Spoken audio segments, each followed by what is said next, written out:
สบายดีย่อยทรงเนาะเป็นบอกคาถาเป็นภาษามงเป็นย่อยทรงเนาะพี่น้องเนาะสบายดีพี่น้องหมดสุขุสุขคนที่เขารบหักแพงเด้อยินดีต้อนรับเข้าสู่ซองเบานึกพาไปตอนนี้เบานึกกลับมาบ้านห้วยสะแงมเมืองสยามบุรีแขวงสยามบุรีตามหาดองไสฝนเนาะเข้ามาทางบ้านของไสฝนตลอดพี่น้องเนาะเป็น10เที่ยวพุ่นแหละแต่ว่าเขาบ่เห็นดองไสฝนอยู่เฮือนเนาะบ่เห็นดองไสฝนอยู่บ้านดองไสฝนไปเฮ็ดสวนบ่ดองไสฝนปลูกหยังเฮ็ดสวนปลูกหยังหรือว่าเฮ็ดปลูกสาลีแล้วปลูกหยังแหน่ปลูกมันต้นแหน่ปลูกแค่นี้เนาะ แค่นี้แบบแม่นภาษาไทยเลยเนาะน้องไสฝนยังบอกภาษาไทยเก่งเลยเนาะเออหลายคนเนาะFC หลายคนคิดฮอดน้องไสฝนหรือว่าน้องน้ำฝนเนาะแต่ว่าชื่ออันมงมันยังก็เย้งใช่บ่ป้าเน้งป้าเน้งเนาะป้าเน้งพี่น้องเนาะพอนึกก็สู้ชีวิตแห่งพี่น้องเนาะตากแดดตากฝนนาดำนาซ้ำพี่น้องเนาะมาหาสาวๆแต่ละคนบ่แม่นเรื่องธรรมดาพี่น้องเนาะบางทีก็ข้ามน้ำข้ามห้วยขึ้นเขาลงดอยพี่น้องเนาะวันนี้ก็ขึ้นเขาลงดอยมาหาน้องไสฝนบางนึกก็คิดฮอดน้องไสฝนน้องไสฝนคิดฮอดไอ้นึกบ่กินฮอดคิดฮอด FC บ่กินฮอดคิดฮอดน้องไสฝนเว้าแห้งๆได้เนาะวันนี้ก็มากับบ่มีของตอนหลายพี่น้องเนาะก็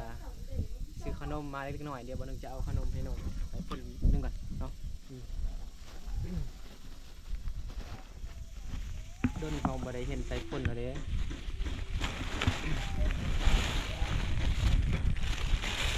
เอาไสฝนกินหมดบ่มื้อนี้น่ะโดย มันล้านมาให้กินให้ล้านกินเนาะล้านหลายคนเนาะล้านน้องไสฝนหลายคนไสฝนก็สิแบ่งให้ล้านแบบเอาให้ผู้ละทงเนาะแบ่งหักแพงแบ่งปันเล็กน้อยเนาะล้านน้องไปเข้าเฮียนบ่เขาอยู่สยะ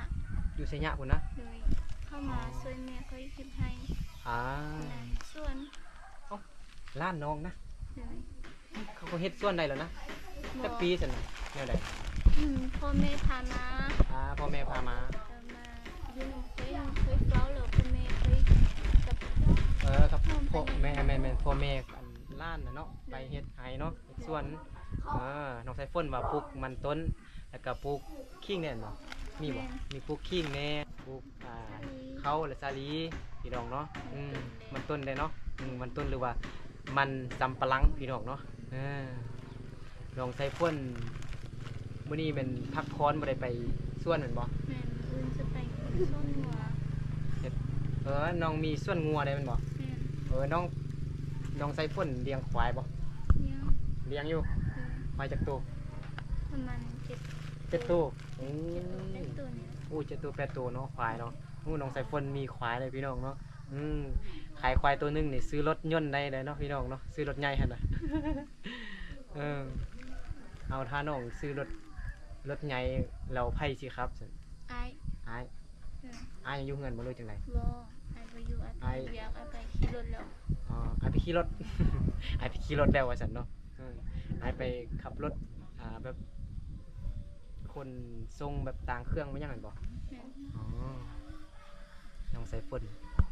นก็ตั้งเบิ่งหน้าเบานึกบ่เบิ่ง FC เลยเบานึกจนเคลื่อนอยู่นี่แล้วพี่น้องเนาะน้องไสฝนก็ฮอด17ปีแล้วบ่หรือว่าหยังฮอดแล้วเนาะที่27นี่เดือนนี้เนี่ยตอนนี้ก็วันที่25วันที่27ก็วันเกิดของน้องไสฝนบ่วันที่27เดือนเมษาเดือน4เนาะ2025ก็วันเกิดของน้องไสฝนแล้วเนาะแฮปปี้เบิร์ธเดย์เด้อล่วงหน้าเพื่ออ้ายนึกบ่ได้มาร่วมบ่ได้จัดเลยเพราะว่ามีเวียกหลายแต่ทุกปีเลยแต่ละปีถ้าจัดนี่เฮากินเบียร์กินเหล้ากินเบียร์บ่มีแต่ซื้อเค้กมาเป่าซื่อๆกินเค้กซื้อของกินมากินเนาะไผใจดีก็วันที่27เด้อเนาะไผอยากซื้อเค้กให้น้องก็ทักมาหาน้องได้เนาะหรือว่าทักหาเบานึกเนาะเดี๋ยวเบานึกจะติดต่อหาน้องไสฝนเองเนาะน้อง น้องสายฝนคนงามงามคือเก่าพี่น้องเนาะทั้งที่น้องสายฝนไปให้ไปส่วนเฮ็ดเฮ็ดส่วนเฮ็ดให้เฮ็ดส่วนทุกมือพี่น้องเนาะน้องสายฝนก็ยังหน้าสดใสงามคือเก่าพี่น้องเนาะคนงามก็ตั้งงามพี่น้องวันนี้อากาศร้อนแห้งอยู่อันบ้านของสายฝนบ่ แม่น น้องไปส่วนนี่น้องก็เฮ็ดส่วนนำแม่หรือว่าจังไดหรือว่าน้องนอนอยู่ส่วนอยู่ละเฮ็ดน่ะ เลยมีแม่กับ น้องสายฝนว่าเฮ็ดโอ้ยพี่น้องเนาะ เฮ็ดก็บ่ได้กิน เนาะคันบ่เฮ็ดก็บ่ได้กินพี่น้องเนาะน้องสายฝนบ่ตลกนำเบานึกเลยเนาะน้องสายฝนแบบเป็นคนแบบเบาจริงจังในเท่ได้อีก4-5 มื้อนี่ก็ฮอดวันเกิดแล้วน้องสายฝนแฮปปี้เบิร์ธเดย์มีให้น้องสายฝนมีความสุขหลายๆเด้อปรารถนาสิ่งใดก็ขอให้ได้สิ่งนั้นหาอวยพรไว้ก่อนเนาะน้องสายฝนคนงามอายุ16 ปีเนาะ4-5 มื้อก็ฮอด17 ปีแล้วน้องสายฝนกินข้าวสวยกับหยัง เขากับผัก เลย ผักหยัง เขา ผักข้าวโพดผักกาดบ่เฮ็ดอันใดกินผักกาด ต้ม ต้ม เติม ใส่หยังใส่หยังใส่หยังเลยหมูบ่ ซีนหมู สีชิ้นหมูอ๋อ ต้ม แซ่บบ่ไผเฮ็ด ไปเฮ็ด อ๋อน้องสายฝนเป็นผู้แต่งกินเลย แต่ว่า กินบ่หมด กินบ่หมด แล้วกินตอนสวยต่อตอนแรงได้กินหยัง คือกิน กินอันเก่าหั่น เลยเพราะว่ากินบ่หมด อ๋อมัน มื้อเช้าไปเฮ็ดหลาย เฮ็ดหลายอ๋อสายฝนว่าเฮ็ดหลายตอนเช้าพี่น้องเนาะ หลาย กินตอนสวยเด้ตอนแรงเด้ ต่ำเด้ กินตามหยังตำบักหุ่ง เลย อ๋อน้องสายฝนเฮ็ดตำบักหุ่งบ่ มี น้องเฮ็ด ร้า บ่ นมาแล้วร้านก็เฮ็ดนำเด้ อ๋อมีร้านเด้เนาะ ร้านอยากกิน ร้านอยากกินเนาะร้านน้องสายฝนหลายพี่น้องเนาะแต่ว่าตอนนี้เพิ่นไปโรงเรียนได้แม่นบ่ เขาไปโรงเรียนแล้วพี่น้องเนาะเขาก็บ่ได้เข้าไปเฮือนพี่น้องเนาะอยู่นอกมันอากาศมันอบอ้าวพี่น้องเนาะแล้วก็ภาพมันบ่ค่อยแจ้งบ่ค่อยชัดปานใดเนาะตอนแรกนี่ก็ก็ยังบ่ฮู้ว่าสิกินหยังกันสิขาสร้างกินบ่เนาะ น้องใส่ฝนยิ้มงามคือเก่าเด้อพี่น้องเนาะแล้วแม่เด้มื้อนี้แม่พักผ่อนบ่ มันได้นอนอยู่นั้น อ๋อแม่นอนอยู่เฮือนเนาะตอนนี้น้องใส่ฝนมาลินน้ำหมูพี่น้องเนาะลินน้ำหมูส่วนแม่น้องใส่ฝนแม่นนอนพักผ่อนอยู่เฮือนว่าซั่นเนาะเฮ็ดเวียกเมื่อยเนาะน้องใส่ฝนนี่ก็เวียกหลายพี่น้องเนาะหลายคืออันฮู้จักอันเกาเซ็งบ่สมซื้อนู บ่ฮู้ น้องปลานี่โยนจุกเข้มนี่ก็เด้อเล่าก็ว่า อ๋อ เป็นหมู่กันกับน้องสายฝนนี่เขาเรียนห้องเดียวกันนะแม่นบ่ฮู้เนาะแน่เป็นหมู่กันกับแบบคือเดียวกันเลยแต่ว่าน้องปลาเย็งมันยังเข้าเรียนอยู่เนาะแต่ว่าน้องสายฝนบ่ได้เข้าเรียนแล้วออกโรงเรียนแล้วออกเรียนตอนอยู่มยังม.3 บ่ แม่น ตอนอยู่ม.3 จบแต่ม.3 ก็น้องสายฝนออกโรงเรียนพี่น้องเนาะในตอนนั้นแม่นสาเหตุที่น้องสายฝนออกโรงเรียนกับน้องสายฝนก็เคยได้บอกเคยได้เล่าให้เบานึกได้ฟังแล้วก็แม่น้องสายฝนก็บอกก็เล่าให้เบานึกได้ฟังแล้วพี่น้องเนาะสาเหตุที่น้องสายฝนบ่ได้ไปเข้าโรงเรียนแม่นน้องสายฝนป่วยตอนนั้นเนาะเจ็บเขาเอิ้นหยังเจ็บสมองบ่น้องสายฝนเจ็บสมองเจ็บแบบเจ็บสมองเจ็บเส้นพี่น้องแล้วก็ตอนนั้นตอนช่วงที่น้องสายฝนป่วย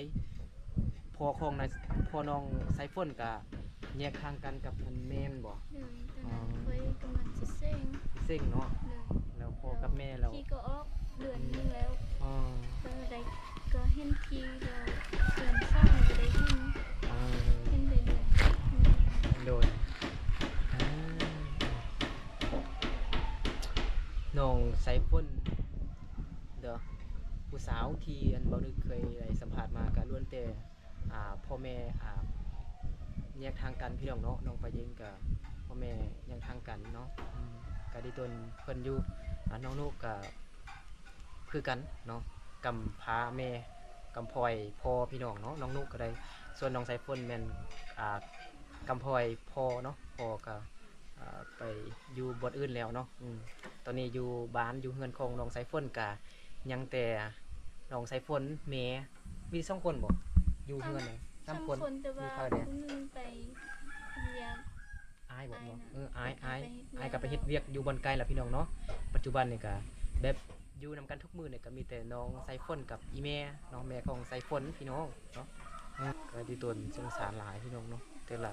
สาวๆที่เว้านึกในสัมภาษณ์พ่อแม่ก็บ่ได้อยู่นำกันเนาะแต่เพิ่นก็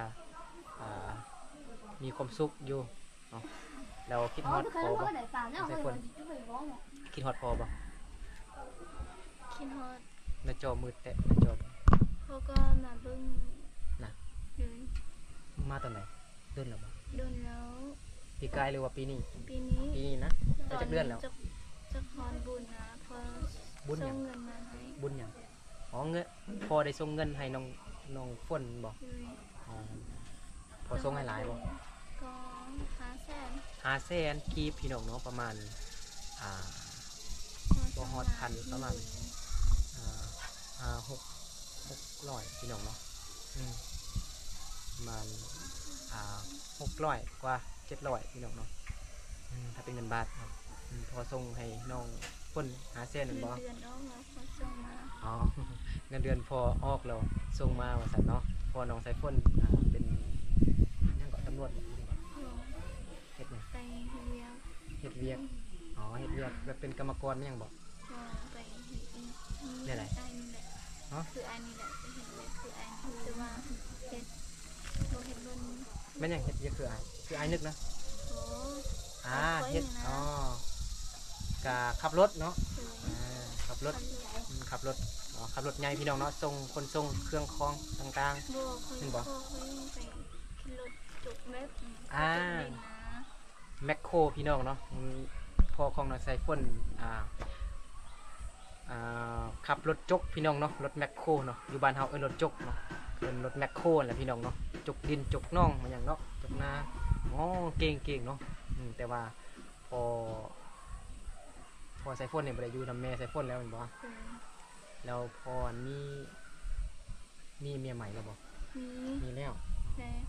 ป้าแม่ไปเอาเมียน้อย โดย เมียน้อยมีลูกผู้หนึ่งได้ตอนบ่ได้ไปแล้วเมียนะท้องแล้วพอไปเอาเมียแล้วป้าแม่กับพ่ออยู่เขาไปเอาเมียน้อยเพราะว่า โดย เมียน้อยท้องแล้วเอาเมียน้อยแล้ว โดยน้องสายฝนคิดฮอดพอบ่หน้าจอมืดล่ะ ก็กินฮอนอยู่แต่ว่าบ่ค่อยกินฮอนได้ บ่ค่อยกินฮอดหลายมาซั่น เพราะว่าบ่ได้อยู่น้ำโพโดนๆดิ บ่ได้มาอยู่นำพอดนเนาะ เดิน พอบ่ได้อยู่มอเด้ เดิน มีแต่แม่ใกล้ชิดที่สุดที่สุด บ่ ให้หักที่สุด ฮักที่สุดเนาะน้องสายฝนก็ฮักแม่ที่สุด แต่ว่าค่อยก็หักพอที่สุด หน่วย แม่ก็มาอยู่บ่ค่อยหัก ยิ่ง เล ขึ้ ย น ตัดเลยกับแม่ โดยน้องสายฝนก็ช่วงนี้ก็น้องสายฝนก็ไปเฮ็ดสวนตลอดเนาะบ่ค่อยได้อยู่บ้านพี่น้องเนาะเบานึกมาแต่ละเที่ยวก็บ่เห็นน้องสายฝนอัดประตูไว้ปิดประตูไว้พี่น้องเนาะใส่ล็อกเฮือนไว้เด้ก็มาไกลไปไกลมาตลอดขึ้นไปบ้านพุ่นน่ะ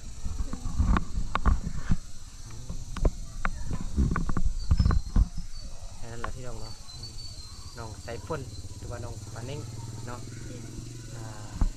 มื้อนี่ไปสวนบ่ ไป ไปอยู่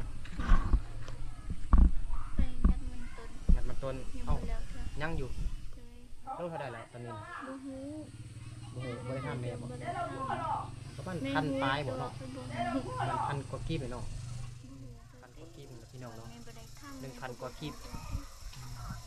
ะว่าปีนี้ปลูกหลายเรา มาจอดับ เทื่อ เนาะ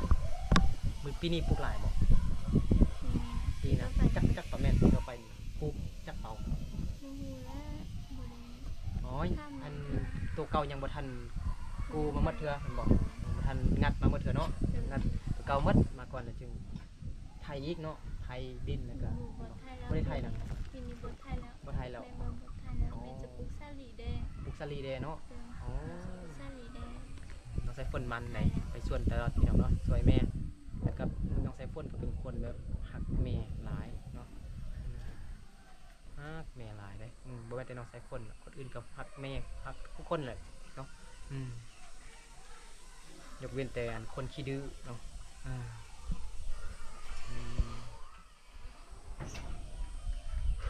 โอเคเนาะน้องสายฝนก็สิกลับไป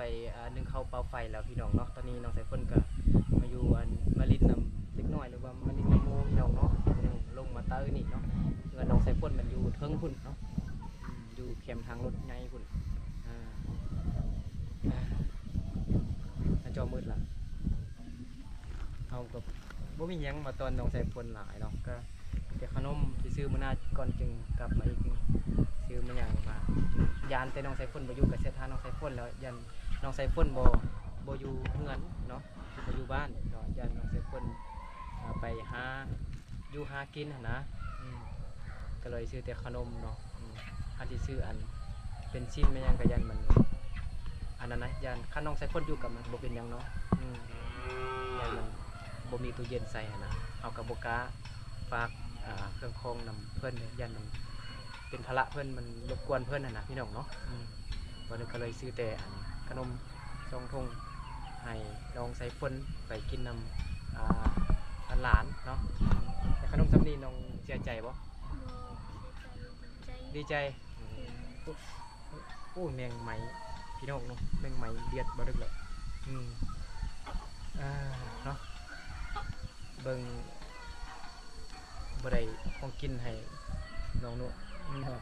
ซื้อยังกินได้เพิ่น ซื้อผักกับชิ้นมาซื้อซินหมูมาก็ได้ประมาณครึ่งโลพี่น้องเนาะบ่นึกยันน้องสายฝนมาอยู่บ้านนะก็เลยบ่ได้ซื้อแบบซีนมาตั้งแต่ตลาดนะเนาะก็เลยซื้อแต่ขนมเนาะบ่ได้มาบ่ได้จดใส่น้องสายฝนมื้อนี้ก็เลยโอเคเนาะ